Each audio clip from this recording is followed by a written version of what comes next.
There's a story unfolding in our time.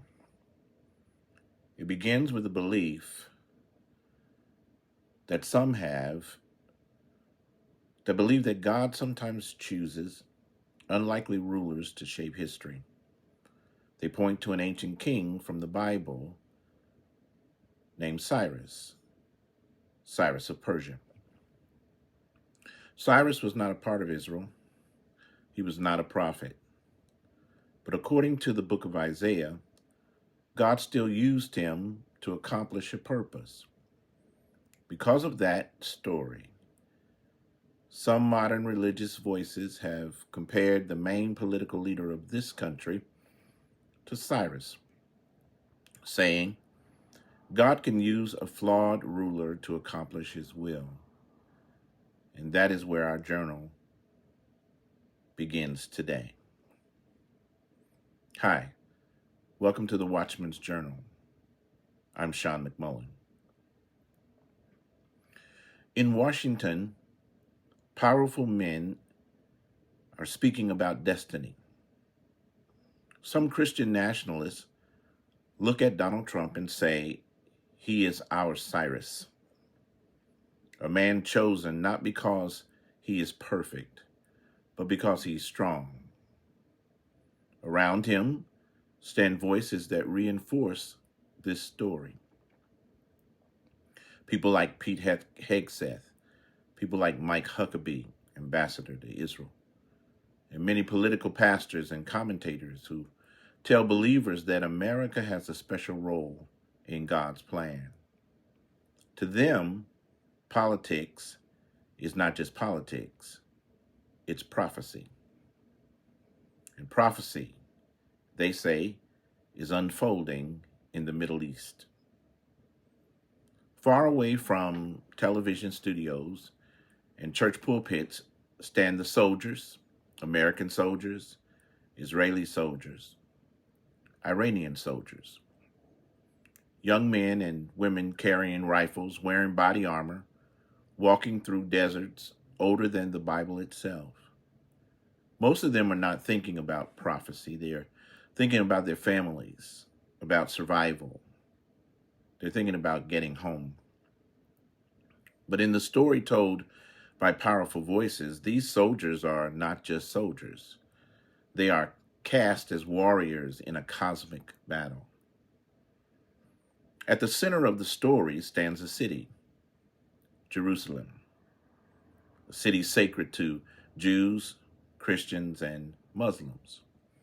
Some believers dream of something that once stood there long ago. They're dreaming of a temple, a third temple. To them, rebuilding it would be more than architecture. To them, it would be a signal that history is reaching its final chapter. In Israel stands another powerful figure, Benjamin Netanyahu, Prime Minister of Israel. For him, the threats facing Israel are real and immediate. Enemies surround the nation, he says. In this story, the greatest rival to all of these is Iran, the modern nation that once ruled the world as ancient Persia. So the old biblical geography seems to reappear. Israel, Persia, Jerusalem, and prophecy.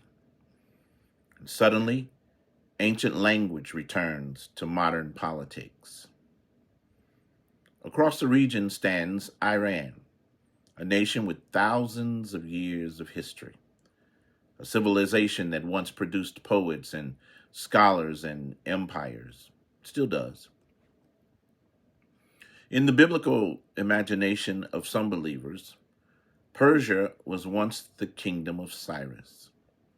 But today, it is often cast as something darker. They cast it as an enemy in the final battle.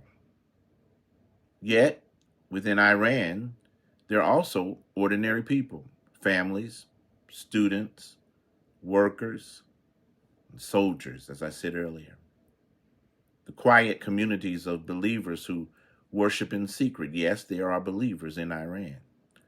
They are rarely mentioned in the loud stories of prophecy and war, but they are there. And so the stage is set. Powerful leaders, ancient prophecies, modern armies. Some of these present voices have begun to say that history must move forward and must move forward toward a final confrontation. They have been saying from the pulpits and their shows that conflict in the Middle East could be the spark, a signal fire, a fire that would set the world on the path toward Armageddon. But here is where the watchmen, those you and I, we have to raise our voice. We know that in ancient cities, watchmen stood on the walls. Their job was simple: see danger early and warn the people. As a watchman, I look at the rising language of prophecy and the language of war, and I ask a simple question. What if right now people are trying to force what only God can do? What if prophecy is being used not as a warning, but as a justification for something? Because when we return to the teachings of Jesus, something surprising appears. Jesus never commanded armies. He never built political kingdoms. When one of his followers even reached for a sword, Jesus told him, "Put it away." When asked about his kingdom, Jesus plainly said, "My kingdom is not of this world." And to me, beloved, that changes everything. Because what it means is that the kingdom of God does not advance through missiles or tanks. The kingdom of God advances through faith. It advances through sacrifice. It advances through love of our enemies. And that is where the story reaches its climax. Not in Washington, not in Jerusalem, not in Tehran, but in the heart of every believer. Because every believer of Christ must answer a question. When powerful voices call for war in the name of prophecy, who will you follow? The rulers who promise victory through strength or lethality, or the Messiah who conquered through a cross? Which one? Will you place your hope in political saviors called Cyrus, or in the one who the Bible actually calls the Anointed One? We know him as Jesus or Yeshua. Empires have always tried to recruit religion, but they cannot usurp faith. Kings have always claimed divine approval, but the kingdom of God has never belonged to any nation. Not Rome, not Persia, not America, and not Israel. It belongs to Christ alone. So when the world begins talking like it is now about signal fires, this is a signal, and holy wars, the watchman whispers a different message.